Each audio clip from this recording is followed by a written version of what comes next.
Good morning. Myself Jayesh Patel, subject analog electronics, chapter number 2 oscillator. Today's topic is principle of positive gain.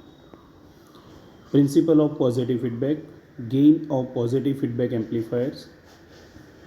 Principle of positive feedback. If the feedback energy is in phase with the input signal, then it is called a positive feedback. It is also known as regenerative feedback or direct feedback. જ્યારે feedback energy એના ઇનપુટના ફેઝમાં હોય છે ત્યારે એને positive feedback કહેવામાં આવે છે અથવા એને રીજનરેટિવ અથવા ડાયરેક્ટ ફીડબેક કહી શકાય છે. A transistor amplifier with proper positive feedback can act as an oscillator. It can generate oscillations without any external signal sources. Same, remember that the positive feedback amplifier is one that produces feedback voltage Vf that is in phase with the original input signal. Same thing, a phase shift of 180 is produced by amplifier and phase shift 180 is introduced by feedback network. So total 360 phase shift. જે positive feedback network circuit આપણે use કરીએ છીએ એની અંદર actually બે વસ્તુ હોય છે, જેની અંદર main first thing is one amplifier આપણે યુઝ કરીએ છીએ જે introduce 180 phase shift, and second એનો જે આઉટપુટ છે એના અંદરથી આપણે જે ફીડબેક નેટવર્કને ઇનપુટ આપીએ છીએ અને એના થ્રુ મેઇન જે ઇનપુટ સિગ્નલ છે એને રિટર્ન પાસ કરીએ છીએ. એટલે મેઇન બે કમ્પોનન્ટ થશે એના, એક એઝ એમ્પ્લીફાયર અને સેકન્ડ જે આવશે ફીડબેક નેટવર્ક. એટલે એમ્પ્લીફાયર જે છે 180 ડિગ્રી ફેઝ શિફ્ટ પ્રોવાઈડ કરશે અને જે ફીડબેક નેટવર્ક છે એ also 180 degree phase shift provide કરશે. એટલે જે ટોટલ જે ફેઝ શિફ્ટ થશે નેટવર્કની એ થશે 360 ડિગ્રી ફેઝ શિફ્ટ. અહીંયા જુઓ VS જે લખેલું છે એ સપ્લાય વોલ્ટેજ અથવા VI ઇનપુટ વોલ્ટેજ લખી શકો છો.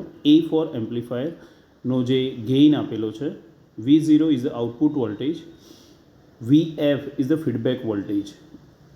અહીંયા આપણે એઝ એ જે છે એને એમ્પ્લીફાયર તરીકે લઈએ તો ઇનપુટ વોલ્ટેજ એમ્પ્લીફાયરમાં પાસ કરીએ છીએ, એનો જે આઉટપુટ છે એની અંદરથી આપણે એક સિગ્નલ લીધેલું છે જે આપણે કોને પ્રોવાઈડ કરીએ છીએ, ફીડબેક નેટવર્કને પ્રોવાઈડ કરીએ છીએ અને ફીડબેક નેટવર્ક થ્રુ એ સિગ્નલને સર્કિટના ઇનપુટમાં આપીએ છીએ.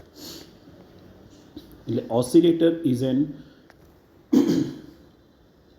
amplifier with positive feedback. Advantage and disadvantage of positive feedback. તો એડવાન્ટેજની અંદર the positive feedback increase the gain of the amplifier, એમ્પ્લીફાયરના ગેઇનને ઇન્ક્રીઝ કરે છે. It's capability of increasing the power of the original signal, so it is use in oscillator circuit. અને ડિસએડવાન્ટેજની અંદર આ પ્રકારના જે ફીડબેક નેટવર્કની અંદર ડિસ્ટોર્ઝન્સ અને ઇન્સ્ટેબિલિટી ઇન્ક્રીઝ થઈ શકે છે. અને last one is the applications. The positive ફીડબેકનો મેઇન યુઝ ઓસિલેટર સર્કિટમાં યુઝ થાય છે. નેક્સ્ટ જે છે gain of positive feedback amplifier. અહીંયા આપણને આપેલું છે ઓપન લૂપ વોલ્ટેજ ગેઇન અને સેકન્ડ જે આવશે ક્લોઝ લૂપ વોલ્ટેજ ગેઇન. તો ઓપન લૂપ વોલ્ટેજ ગેઇનમાં ગેઇન કોને કહેવાશે? It is the ratio of output voltage to the input voltage. A is equal to the gain. A જે છે એ ઓપન લૂપ વોલ્ટેજ ગેઇન છે અને એનું જે ઇક્વેશન થશે output upon input, the ratio of output voltage two the input voltage. તો અહીંયા જો એક એમ્પ્લીફાયર બતાવેલું છે, V in means input voltage છે અને V out that means output voltage છે. તો output voltage upon input voltage કરીશું ઇઝ ઇક્વલ ટુ થશે A is equal to the open loop voltage gain છે અને V0 આઉટપુટ વોલ્ટેજ અને V in input voltage. Next જે આવશે close loop voltage ગેઇનની અહીંયા સર્કિટ આપેલી છે જે ક્લોઝ લૂપ નેટવર્ક બતાવેલું છે. VS જે ટર્મિનલ અહીંયાથી યુઝ કરેલો છે ઇનપુટ સાઇડનું, જે મીન્સ સોર્સ વોલ્ટેજ છે ત્યાંથી આપણે ઇનપુટ આપેલું છે એઝ એમ્પ્લીફાયરને. તો V ઇનનો જે ટર્મિનલ છે અહીંયાથી V આઉટમાં આપેલો છે. એ જ રીતે સેમ થિંગ નીચે જે બીટા લખેલું છે એ આપણું ફીડબેક નેટવર્ક યુઝ કરેલું છે તો જે એમ્પ્લીફાયરને જે ઇનપુટ આપેલું છે અને એમ્પ્લીફાયરના આઉટપુટમાંથી એક ટર્મિનલ કનેક્ટ કરીને આપણે ફીડબેક નેટવર્કને આપેલું છે. સેમ થિંગ જે એમ્પ્લીફાયરના જે આઉટપુટ વોલ્ટેજ જે છે ત્યાંથી એક ટર્મિનલ આપણે ફીડબેક નેટવર્કને આપેલો છે અને ત્યાંથી ફીડબેક નેટવર્કને પાછું એમ્પ્લીફાયરને આપેલું છે. એટલે એક આખું ક્લોઝ લૂપ સર્કિટ ક્રિએટ થશે અને જે સેકન્ડ ટર્મિનલ જે છે એને આપણે સપ્લાય વોલ્ટેજ સાથે આપેલો છે. એટલે એ જે છે એ ઓપન લૂપ વોલ્ટેજ ગેઇન છે અને અહીંયા આપણે જે યુઝ કરેલું છે સેકન્ડ થિંગ એ is equal to V out upon V in, જે ગેઇન બતાવે છે આઉટપુટ વોલ્ટેજ અને ઇનપુટ વોલ્ટેજ એઝ એ એમ્પ્લીફાયરનો. હવે સેમ વસ્તુ જે બીટા માટે આપણે યુઝ કરેલી છે, તો બીટા ઇઝ ઇક્વલ ટુ શું થશે? તો બીટા ઇઝ ઇક્વલ ટુ વી એફનો મતલબ થશે ફીડબેક વોલ્ટેજ અને આઉટપુટ. તો ઇક્વેશન જે છે આપણું ગેઇનનું એ શું છે? તો ratio of output voltage two the input voltage. તો અહીંયા જે નીચે ફીડબેક નેટવર્ક આપેલું છે એનું ઇનપુટ થશે એમ્પ્લીફાયરનું આઉટપુટ. મીન્સ કે વી આઉટ જે એમ્પ્લીફાયરનું આઉટપુટ છે એ ફીડબેક નેટવર્કનું શું થઈ જશે? ઇનપુટ થઈ જશે. એન્ડ સેમ થિંગ જે ફીડબેક વોલ્ટેજ જે છે એ આઉટપુટ છે, અહીંયા વી એફ જે બતાવેલું છે, એટલે વી એફ અપોન થશે વી આઉટ. તો આ રીતનું થશે બંનેના ગેઇન. તો નેક્સ્ટ હવે આપણે જોઈએ કે derivations of voltage gain of positive feedback amplifier. તો અહીંયા જે ઇક્વેશન આપેલું છે સેમ થિંગ ફિગર ઉપરથી જ આપેલું છે. તો એની અંદર જે ફ્રેક્શન આપેલો છે beta of the output voltage V0 be supplied back to the input, then the input voltage Vi can be written as Vi is equal to શું થશે? તો Vs plus Vf. અને હવે જે Vfનો મતલબ થશે ફીડબેક વોલ્ટેજ. તો Vi ઇનપુટ જે છે એ ઇઝ ઇક્વલ ટુ થશે Vs પ્લસ Vf. અને જે ફીડબેક વોલ્ટેજનું ઇક્વેશન હમણાં આપણે જોયું હતું કે બીટા ઇઝ ઇક્વલ ટુ શું થશે? તો Vf અપોન વી આઉટ, જે એનો ગેઇન હતો. વી આઉટ મતલબ એમ્પ્લીફાયર થ્રુ જે V0 આઉટપુટ વોલ્ટેજ નીકળે છે એ આપણો ફીડબેક નેટવર્કનો શું હતો? ઇનપુટ હતો. એન્ડ સેમ થિંગ જે આઉટપુટ છે Vf છે ફીડબેક વોલ્ટેજ. તો બીટા ઇઝ ઇક્વલ ટુ થશે Vf અપોન V0. તો અત્યારે આપણે Vfની જે કિંમત છે તો Vf ઇઝ ઇક્વલ ટુ શું થશે? તો feedback voltage is equal two beta into output voltage થશે. તો જે ઇક્વેશન છે Vi ઇઝ ઇક્વલ ટુ થશે Vs પ્લસ Vf. હવે ફોર પોઝિટિવ જે ફીડબેક છે એની અંદર આપણે શું કરીશું? જે ફર્સ્ટ ઇક્વેશન છે એની અંદર Vfની કિંમતને એડ કરીશું.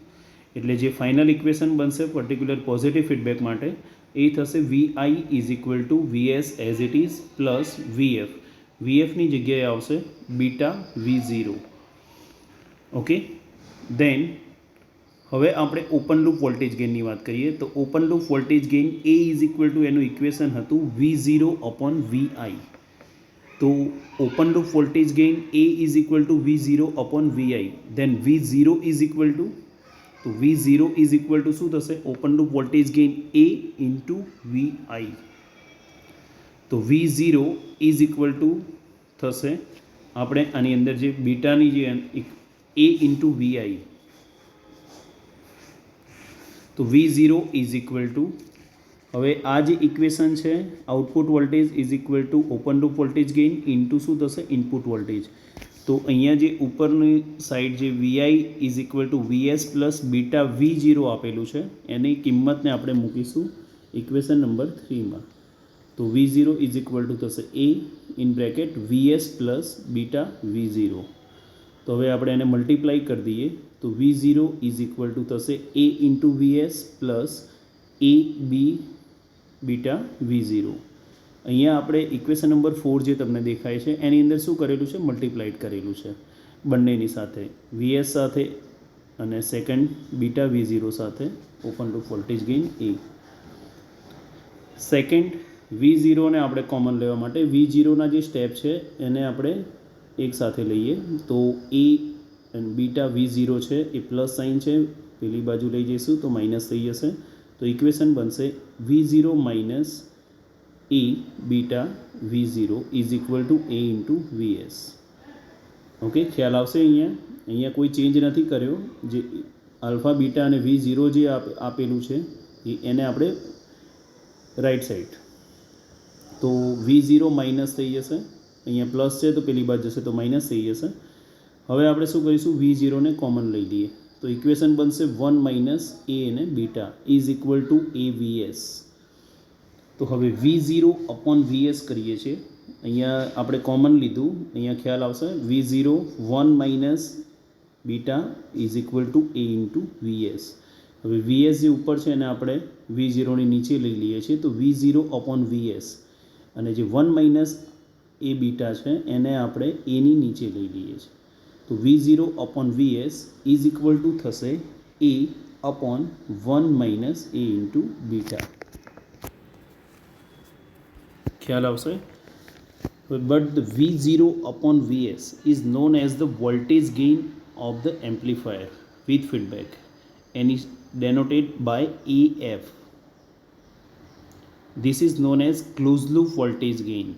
જે AF છે V0 upon VS નો જે રેશિયો છે એને આપણે શું કહીએ છીએ, voltage gain of the amplifier with feedback, not without, with feedback. અને એને આપણે બતાવીશું AF થી. તો AF શું છે, તો ક્લોઝ લૂપ વોલ્ટેજ ગેઇન છે. હવે close loop voltage gain with negative feedback can be written as, તો AF ઇઝ ઇક્વલ ટુ શું છે ઇક્વેશન્સ જે આપણે અહીંયા લખેલું છે V0 અપોન VS, અને AF બરાબર શું થશે, તો V0 અપોન VSની જગ્યાએ આપણે AF લખીશું તો 1 અપોન 1 માઇનસ આલ્ફા બીટા. તો AF જેને આપણે શું કહીએ છીએ, close loop voltage gain with feedback, AF is equal to A upon 1 minus alpha beta. હવે alpha beta is equal to શું છે, ફીડબેક ફેક્ટર છે. Alpha beta is equal to the feedback factor, અને beta is equal to the feedback ratio, તો એને fraction પણ કહી શકીએ છીએ. અને 1 માઇનસ AB જે છે ઇઝ ઇક્વલ ટુ ધ લૂપનો ગેઇન છે. ઓકે, તો યાદ રહેશે. આ રીતે જે ઇક્વેશન જે ફાઇન્ડ કરીએ છીએ એ આપણે ફાઇન્ડ કરીએ છીએ ક્લોઝ લૂપ વોલ્ટેજ ગેઇનનું. The term AB is known as the feedback factor and beta is called the feedback ratio, and 1 minus alpha beta is equal to the loop gain, called is the loop gain. તો ખ્યાલ આવશે. આગળનું જે છે એ open loop voltage gain છે. Open loop voltage ગેઇનમાં simple છે, એઝ એ એમ્પ્લીફાયરને તમે કોઈ ઇનપુટ પાસ કરશો તો VI એમ્પ્લીફાયરને input and then output is V0. તો open loop voltage gain A is equal to શું થશે, the ratio of output to the input voltage, તો V0 અપોન VI આ થશે A. And same close loop voltage gain જે છે and જે derivations of voltage gain of positive feedback amplifier particular close loop voltage gain માટે, તો એનું equations આ રહેશે. આગળ જે સર્કિટ ડાયાગ્રામ છે એ જ સર્કિટ ડાયાગ્રામ ઉપરથી તમે આને ડિરાઈવ કરી શકો છો. આમાં સિમ્પલ ટેકનિક છે, કોઈ વસ્તુ ખ્યાલ ના આવે તો એક સિમ્પલ જોઈ લો. ઇનપુટ વોલ્ટેજથી સ્ટાર્ટ કરીએ છીએ VS પ્લસ VF, અને આપણે શું લીધું છે, તો ફીડબેક વોલ્ટેજ જે હતા is equal two beta into V0. પછી એની કિંમત જે છે VFની અંદર કન્સિડર કરી લો એટલે આખું ઇક્વેશન બની જશે. એ ઇક્વેશનને આપણે ઓપન લૂપ વોલ્ટેજ ગેઇનના ઇક્વેશનની અંદર મૂકીએ છીએ તો output voltage V0 is equal to A into VI હતું. તો સેમ થિંગ VIનું જે ઇક્વેશન છે એ આપણે VI આઉટપુટ વોલ્ટેજના ઇક્વેશનમાં મૂકીએ અને ધેન આફ્ટર મલ્ટિપ્લિકેશન કરો A ઇન્ટુ બ્રેકેટમાં જે કમ્પોનન્ટ છે એની સાથે, ધેન આફ્ટર જે સ્ટેપ છે આઉટપુટ વોલ્ટેજના બંનેને એક સાથે મૂકો એટલે પેલી બાજુ જશે તો માઇનસ થઈ જશે. એના પછી શું આવશે, સેમ કોમન કાઢી લો. કોમન કાઢ્યા પછીનું જે મેઇન ફેક્ટર છે કે V0 અપોન VS. હવે V0 upon VS is known as the voltage gain of the amplifier with feedback, જેને આપણે AFથી બતાવીએ છીએ, અને એને શું કહેવામાં આવશે, તો ક્લોઝ લૂપ વોલ્ટેજ ગેઇન કહેવામાં આવશે. ઓકે, પછી direct equations AF is equal to A upon 1 minus alpha beta. પછી એને તમે નીચે લખી શકો છો કે A is equal to the open loop voltage gain without feedback, અને AF છે એ close loop voltage gain with feedback. Okay, and લાસ્ટની અંદર જે બતાવેલું છે AB જે છે feedback factor, beta feedback ratio, and 1 minus alpha beta is called loop gain. Okay, thank you.